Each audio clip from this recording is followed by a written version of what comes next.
नमस्कार दोस्तों, आपका चैनल पे बहुत बहुत स्वागत है। आज हम ग्रीन मार्केटिंग के बारे में बात कर रहे हैं। ये बहुत ही इमर्जिंग कंसेप्ट है, ज़्यादा पुराना नहीं है। जैसे जैसे पोल्यूशन डिग्रेड हुआ है वैसे ये कंसेप्ट आया है। ग्रीन मार्केटिंग को हम इकोलॉजिकल मार्केटिंग भी बोलते हैं। इसका मतलब होता है कि इकोलॉजी बैलेंस करना, यानी जो इन्वायरमेंट है, ग्रीन नेचुरल इन्वायरमेंट है, उसको बैलेंस करना, ऐसे प्रोडक्ट्स बनाना जो बायोडिग्रेडेबल भी हों, इन्वायरमेंट फ्रेंडली हो और ज़्यादा एक्सप्लॉइट ना करें इन्वायरमेंट को, ऐसे प्रोडक्ट्स को बनाना। तो चलिए शुरू करते हैं। लर्निंग ऑब्जेक्ट है हमारा meaning of green marketing, product system life cycle, green marketing mix, फिर ट्रेडिशनल और ग्रीन मार्केटिंग का कंपैरिजन और फिर मार्केटिंग कम्युनिकेशन।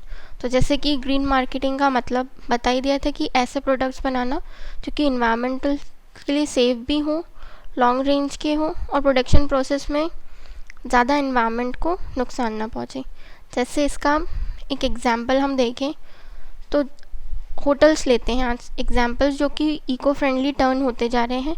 इन्होंने अपने फीचर्स इतने ज़्यादा अपग्रेड कर लिए हैं कि होटल्स जो मुंबई या दिल्ली में हैं नेचुरल प्रोडक्ट्स को यूज़ करते हैं, हर्बल टॉयलेटरीज़ हैं, इनके नो स्मोकिंग जोन हैं, फिर ऐसे स्टेशनरी यूज़ करते हैं जो कि रिसाइकल्ड पेपर से बन के मिलती है।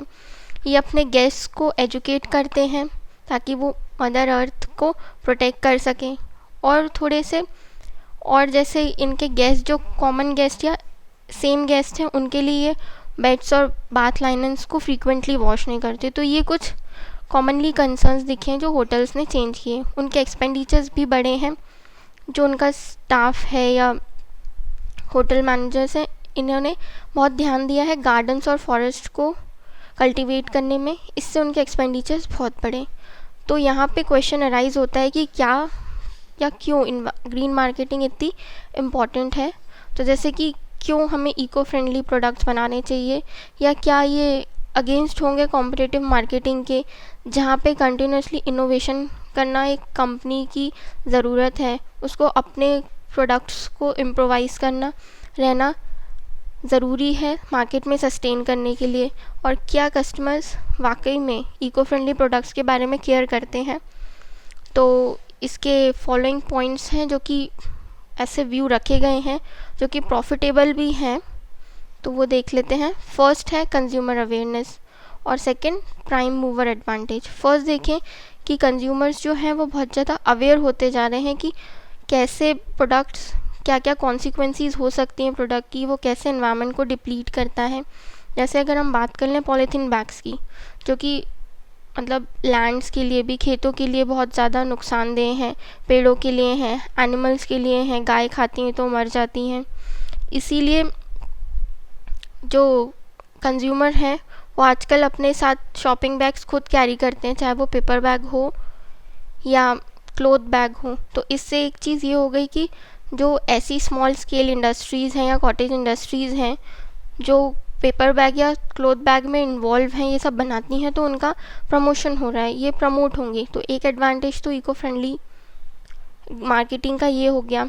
नेक्स्ट ये हो गया कि जो फर्म्स सबसे पहले इसकी तरफ मूव करती हैं ऑर्गेनिक प्रोडक्ट्स बनाने के लिए या इको फ्रेंडली प्रोडक्ट्स बनाने के लिए, तो उनको एक प्राइम एडवांटेज ये मिल जाता है कि वो जल्दी से जल्दी हो सके मार्केट कैप्चर कर लेती हैं। तो ये दो बेनिफिट्स हैं इको मार्केटिंग के। नेक्स्ट टॉपिक है हमारा product system life cycle. Product system life cycle में 2 की डायमेंशंस हैं जो कि मेंशन किए गए हैं। पहला है द रिसोर्स लाइफ साइकिल और सेकंड है डिस्ट्रीब्यूशन चैनल। तो ये दोनों ही डिस्क्राइब करते हैं कैसे रिसोर्सेज क्रैडल टू ग्रेव जाती हैं, मतलब कहाँ कैसे निकलती हैं, वो एक्सट्रैक्ट होती हैं और फिर कैसे उनका यूसेज होता है, पूरी वेस्ट तक जाती हैं। तो इसकी साइकिल ऐसी है, सबसे पहले एक्सट्रैक्शन होता है, फिर उसके बाद उसकी प्रोसेसिंग होती है, जो भी मटेरियल रॉ मटेरियल निकाला गया है उसको प्रोसेस करते हैं आगे, और फिर उसको थर्ड स्टेप में प्रोड्यूस करते हैं, मैन्युफैक्चर करते हैं, डेवलप करते हैं, पूरा फिनिश गुड में ट्रांसफ़र करते हैं। फिर फोर्थ पॉइंट या फोर्थ स्टेज हो गई डिस्ट्रीब्यूशन और प्रोजेक्ट। जितने भी डिस्ट्रीब्यूशन चैनल हैं, चाहे 1 लेवल हो, 2 लेवल हो, 3 लेवल हो, उनसे गुजरने के बाद फाइनली कंजम्पशन के लिए वो प्रोडक्ट मार्केट में आता है कंज्यूमर्स के लिए। एंड लास्ट स्टेज होती है डिस्पोजल ऑफ वेस्ट या सरप्लस, जो भी बचता है, अगर कुछ बचता है तो प्रोडक्ट लाइफ साइकिल जो है वो इस अजम्पशन पे बेस्ड है कि ये दोनों ऑर्गेनाइजेशन और कस्टमर दोनों के लिए प्रॉफिटेबल है, इसीलिए इसका एनालिसिस करना इम्पॉर्टेंट हो जाता है। तो ये किस किस चीज़ का एनालिसिस करती है, ये वेस्टेज स्टेज है, 6th जो स्टेज है उसका एनालिसिस करती है। तो क्या की पॉइंट्स या क्या स्ट्रैटेजिक इश्यूज़ हैं जो हमें फोकस करने हैं प्रोडक्ट सिस्टम लाइफ साइकिल के, वो ये है कि कैसे फर्म्स और कस्टमर्स किसी रिसोर्स को मरने से बचा सकते हैं, रिसोर्स को पूरी तरह से ख़त्म या एक्सप्लॉइट ना करके उसे सस्टेनेबली यूज़ किया जाए ताकि वो आगे भी यूज़फुल रहे। तो ये कैसे संभव है।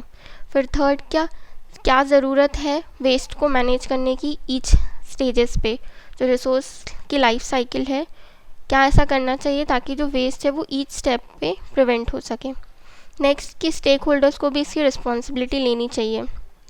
इसीलिए ये जो PSLC मॉडल है ये रिकॉग्नाइज़ करता है रिलेशनशिप बिटवीन एक प्रोड्यूसर या मैन्युफैक्चरर का, डिस्ट्रीब्यूशन चैनल और टारगेट मार्केट, इन तीनों का ये रिलेशनशिप को डिस्क्राइब करता है, सिंबल है। अगर हम इसका एक एग्जांपल ले लें सॉफ्ट ड्रिंक्स का, जो सॉफ्ट ड्रिंक फर्म्स हैं अगर वो शिफ्ट करती हैं रिफिलेबल बॉटल से डिस्पोजेबल बॉटल्स बनाने में, तो इससे क्या होगा, जो फर्म है उसने अपना इंटरनल पैकेजिंग का कॉस्ट तो रिड्यूस कर लिया।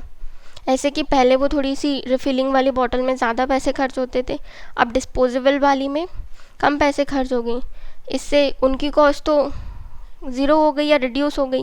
लेकिन इससे क्या हुआ, उनने वो कॉस्ट जो है किसको ट्रांसफ़र कर दी, पब्लिक सिस्टम को या दूसरी एजेंसीज़ को जो इन सब चीज़ों में इन्वॉल्व हैं। इसका कलेक्शन हुआ या डिस्पोजेबल हुआ, ये जो डिस्पोजेबल बॉटल्स हैं ये कहाँ जाएंगी, कैसे डिस्पोज होंगी, तो ये काम उन्होंने पब्लिक सिस्टम पे ट्रांसफ़र कर दिया। तो इसीलिए जो सॉफ्ट ड्रिंक की फर्म्स हैं उन्हें ये सारे इश्यूज़ भी कंसीडर करने हैं। अगर ऐसा वो कर रही हैं तो उन्हें दूसरे पैकेजिंग फर्म्स से ऐसा कॉन्टैक्ट बनाने चाहिए ताकि वो सारी फर्म्स जो डिस्पोजेबल बॉटल को वापस यूज़ कर सकें उन्हें जिन्हें ज़रूरत है। तो इसीलिए ये कनेक्शन हुआ प्रोड्यूसर, डिस्ट्रीब्यूशन चैनल और टारगेट मार्केट में। अब देखते हैं स्टेजेस ऑफ PSLC मॉडल। तो इसमें 3 स्टेजेस में ऑर्गेनाइजेशन को डिवाइड किया गया है, upstream organisation, mid stream organisation और डाउन स्ट्रीम ऑर्गेनाइजेशन। सबसे पहले समझ लेते हैं ये होती क्या है। अपस्ट्रीम ऑर्गेनाइजेशंस उन सारे प्रोसेस में इन्वॉल्व होती हैं जहाँ वो रॉ मटेरियल को एक्सट्रैक्ट करती हैं और उसे प्रोसेस में आगे बढ़ाती हैं। मिड स्ट्रीम वाली हुई जो उसका प्रोडक्शन करती हैं, मैन्युफैक्चरिंग या डेवलपमेंट करती हैं। और डाउन स्ट्रीम एकदम लोअर एंड लेवल की हो गई जो कि डिस्ट्रीब्यूशन और प्रोडक्ट में हेल्प करती है। अब इससे ये तो चीज़ समझ में आई कि जो मिड स्ट्रीम ऑर्गेनाइजेशन है वो एक वाइटल रोल प्ले करती है इन्वायरमेंट एक्टिविटीज़ में। क्यों? क्योंकि वो अपस्ट्रीम और डाउनस्ट्रीम से कनेक्टेड है।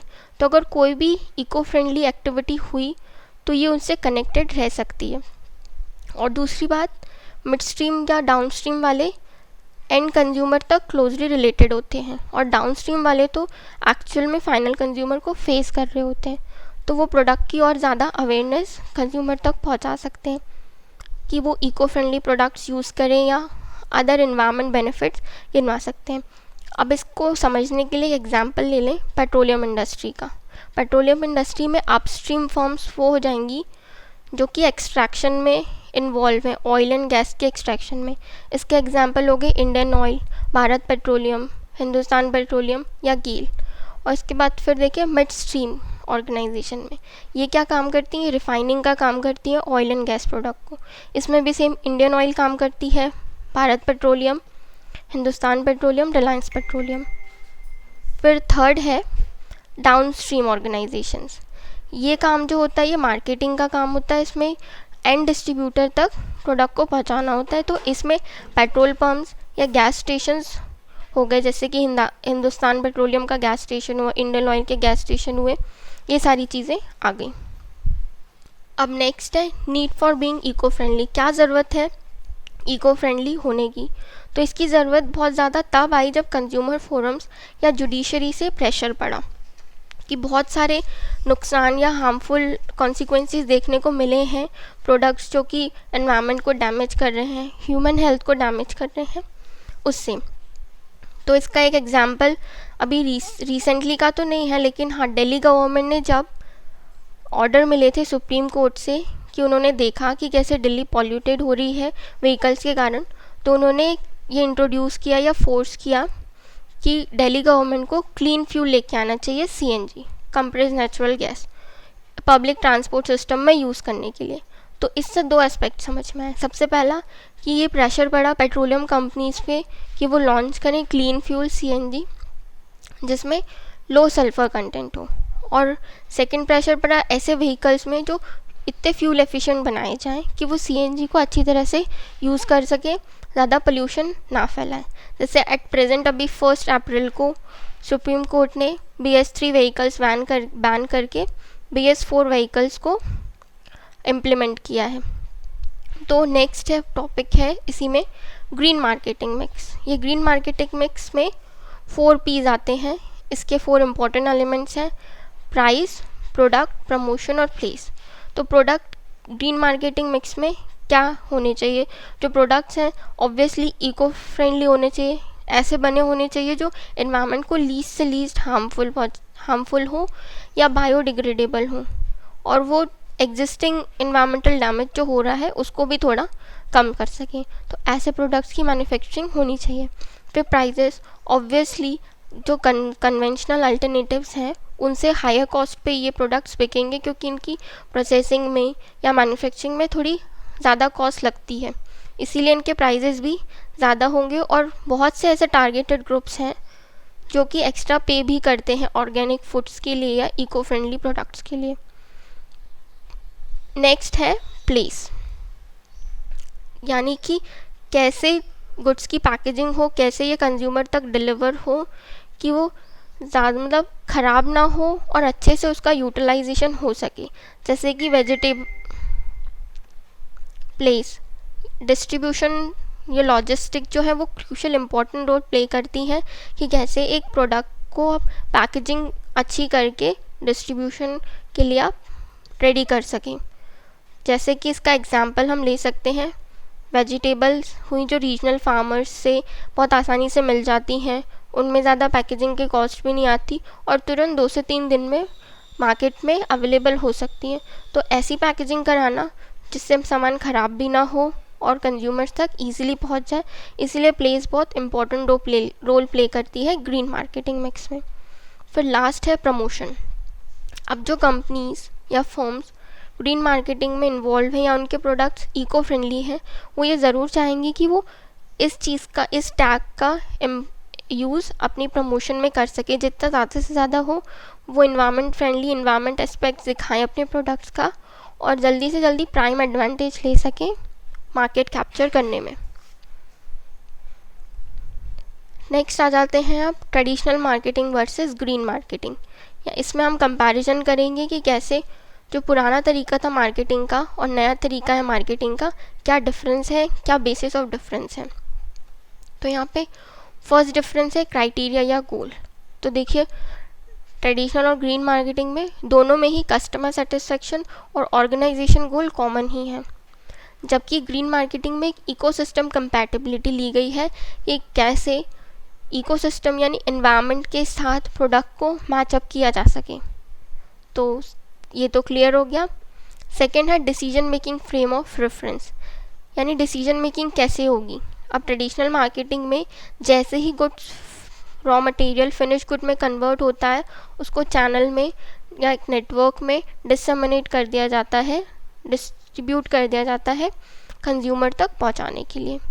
लेकिन जबकि इसमें क्या होता है, इसमें प्रोडक्ट सिस्टम लाइफ साइकिल वाला मॉडल इस्तेमाल किया जाता है, यानी क्रेडल टू ग्रेव तक का पूरा प्रोसेस होता है मार्केटिंग का, पूरा एक्सट्रैक्शन से लेके वेस्टेज तक का लॉन्ग प्रोसेस होता है, उसको फुलफ़िल किया जाता है।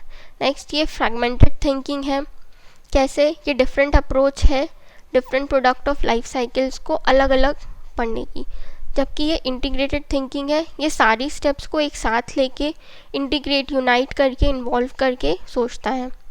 और नॉन बाउंड्री स्पैनिंग, इसमें कोई स्पैन या ड्यूरेशन नहीं है, मार्केटिंग ऑलराउंड हो सकती है, लेकिन यहाँ पे थोड़ी सी बाउंड्री हो जाती है, मार्केटिंग आपको इको फ्रेंडली ही करनी है। और ट्रेडिशनल मार्केटिंग शॉर्ट ड्यूरेशन की होती है, जबकि green marketing long term orientation है, ये लॉन्ग टर्म का बेनिफिट देगी। फिर है फिलोसफिकल बायस। ट्रेडिशनल मार्केटिंग जो है वो एंथ्रोपोसेंट्रिक है। इसका मतलब हुआ ये सिर्फ ह्यूमन लाइफ को प्रेफरेंस देती है अबव ऑल, इसके लिए एनवायरनमेंट की कोई इम्पोर्टेंस नहीं होती। लेकिन ग्रीन मार्केटिंग जो है वो बायोसेंट्रिज्म है, ये नॉन ह्यूमन लाइफ को भी कंसीडर करती है, एनवायरनमेंट हुआ या नेचुरल रिसोर्सेज हुए या रिन्यूएबल नॉन रिन्यूएबल रिसोर्सेज हुए, इन सब को भी इम्पोर्टेंस देती है। फिर है ecosystem and open sink. Traditional marketing क्या करती है, इकोसिस्टम को ज़्यादा प्रेफरेंस नहीं देती है, वो इससे ऐसा समझती है कि प्रोडक्ट्स को यूज़ करो, डिस्पोज ऑफ करो। इसके क्या कॉन्सिक्वेंसेस हैं, ट्रेडिशनल मार्केटिंग इसको कंसीडर नहीं करती है, जबकि ग्रीन मार्केटिंग इकोसिस्टम को कंसीडर करती है, उसे एज अ फिज़िकल फैक्टर मानती है और ये भी सोचती है कि जो इन्वायरमेंट से लिया है उसके लिए कॉस्ट तो पे कुछ करनी ही है। नेक्स्ट इज़ इकोलॉजिकल अकाउंटेबिलिटी या रिस्पॉन्सिबिलिटी। तो ट्रेडिशनल मार्केटिंग जो है उसका प्रोडक्ट रिस्क लिमिटेड है, ये लोकल, रीजनल और नेशनल लेवल तक है। फिर जो इकोलॉजिकल कॉस्ट है वो बिल्कुल नहीं देनी है, क्योंकि इकोलॉजी से कोई कनेक्शन ही नहीं है इसका, या है भी तो वो सिर्फ अंडर पेड है, ज़्यादा हाईली पेड नहीं है। फिर ये जो है ये ऑर्गेनाइजेशन अकेली ही जिम्मेदार है, अपने जो भी रिस्क होंगे, अकाउंटेबिलिटी होगी, और ये क्या करती है, पब्लिक सेक्टर पे रिस्पॉन्सिबिलिटी डाल देती है अगर कुछ भी डैमेज या हार्म होती है। अब वहीं ग्रीन मार्केटिंग की बात करें तो इसमें प्रोडक्ट रिस्क है, क्योंकि पता नहीं कितने लोग इसको ख़रीदें, कितने नहीं ख़रीदें। फिर ये ग्लोबल और इंटरनेशनल लेवल पे इसकी मार्केटिंग होती है और इसकी पूरी अकाउंटेबिलिटी इकोलॉजिकल कॉस्ट में जाती है। नेक्स्ट, जो इस ऑर्गेनाइजेशन है इसमें PSLC के जो मेंबर्स हैं, प्रोडक्ट सिस्टम लाइफ साइकिल के मेंबर्स हैं, वो म्यूचुअली रिस्पॉन्सिबल है प्रोडक्ट के फेलियर होने का, नहीं होने का, और इसमें जॉइंटली म्यूचुअल अकाउंटेबिलिटी है पब्लिक और प्राइवेट दोनों सेक्टर की, दोनों सेक्टर साथ मिलके इसके लिए काम कर रहे हैं। लास्ट बेसिस ऑफ डिफरेंस है जर्नल टूल्स एंड अप्रोच। तो अगर इसकी बात करें तो ये प्लानिंग को ज़्यादा प्रेफरेंस देते हैं कि पहले प्लानिंग करके फिर कॉस्ट को मिनिमाइज़ किया जा सके, वेस्ट को कैसे डिस्पोज करेंगे, जबकि ग्रीन मार्केटिंग इन्वायरमेंटल ऑडिट पर डिपेंड करती है और ये पूरा क्रेडल टू क्रेव का काम करती है, यानी कि स्टार्टिंग से इसकी अकाउंटेबिलिटी करती है, पूरा ऑडिट करती है। नेक्स्ट पॉइंट है कि रिएक्टिव अप्रोच है ट्रेडिशनल मार्केटिंग की, यानी कि जब प्रोडक्ट डिसेमिनेट हो जाते हैं उसके बाद ये वेस्ट मैनेजमेंट की तरफ ध्यान देते हैं। और ग्रीन मार्केटिंग पहले से ही एक्टिव है, जब से एक्सट्रैक्शन होता है रॉ मटेरियल का, पूरा जो प्रोसेस होता है, प्रोडक्ट लाइफ साइकिल है, जिस स्टेजेस से रिसोर्सेज गुजरते हैं उन स्टेजेस में पूरा इनका वेस्ट मैनेजमेंट प्रोसेस चलता रहता है। ट्रेडिशनल मार्केटिंग में एक अलग से डिपार्टमेंट है इस सब को मैनेज करने के लिए, जबकि ग्रीन मार्केटिंग जो है वो क्रॉस फंक्शनल टीम की तरह काम करती है। हर टीम ग्रीन मार्केटिंग या वेस्ट मैनेजमेंट के लिए सोचती है, काम करती है, और ये इंडस्ट्रियल फंक्शन है, जबकि ये इंडस्ट्रियल प्रोसेस पे ध्यान देता है कि कैसे क्या गुड्स बन रहे हैं, उनमें क्या वेस्ट मैनेजमेंट होना चाहिए। ये क्वालिटी मैनेजमेंट है, और जबकि ये क्वालिटी इन्वायरमेंट मैनेजमेंट है। तो इसके बाद आ जाते हैं marketing communication. Marketing communication easy सा है, इसमें बस जो मार्केटिंग फर्म्स हैं या मार्केटर्स हैं वो क्या करते हैं, वो लोगों को एजुकेट करते हैं, अवेयर करते हैं कि कैसे उनको प्रोडक्ट्स जो इकोलॉजिकल वे में बन रहे हैं, इको फ्रेंडली हैं, वो कैसे बेनिफिट दे सकते हैं ह्यूमन लाइफ को, इन्वायरमेंट को, और सस्टेनेबल डेवलपमेंट की तरफ कैसे बढ़ा जा सकता है। ये था आज का हमारा पूरा ग्रीन मार्केटिंग। अब देख लेते हैं हमने क्या क्या पढ़ा। हमने सबसे पहले मीनिंग ऑफ ग्रीन मार्केटिंग पढ़ा कि ग्रीन मार्केटिंग इकोलॉजिकल मार्केटिंग भी होती है। फिर उसके बाद हमने प्रोडक्ट सिस्टम लाइफ साइकिल पढ़ी, उसकी 6 स्टेजेस पढ़ी। फिर उसके बाद हमने स्टेजेस ऑफ PSLC मॉडल पढ़ा। हमने ये देखा कि क्यों ज़रूरी है इको फ्रेंडली प्रोडक्ट्स। फिर हमने ग्रीन मार्केटिंग मिक्स के 4 P's देखे, और फिर हमने एक कंपैरिजन किया ट्रेडिशनल और ग्रीन मार्केटिंग का, और लास्ट हमने मार्केटिंग कम्युनिकेशन पढ़ा। तो ये था आज तक का ग्रीन मार्केटिंग के बारे में।